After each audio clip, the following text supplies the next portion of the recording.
What color is tint? You've all heard the word tint before, but what color is it really? Tint is a subtle alteration of color by adding white to it. Let's keep it simple.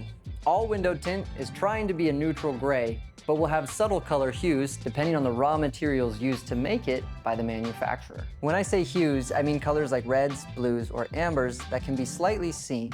Privacy glass on the back of trucks, minivans, and SUVs also has these color tones, each of them depending on the manufacturer of the vehicle. So, is it a color? Yes, ish. We think of it as a shade.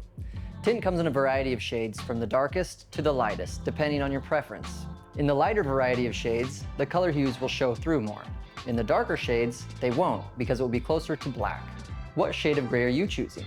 This is Dane from Ceramic Pro. If you have any questions, leave them in the comments below.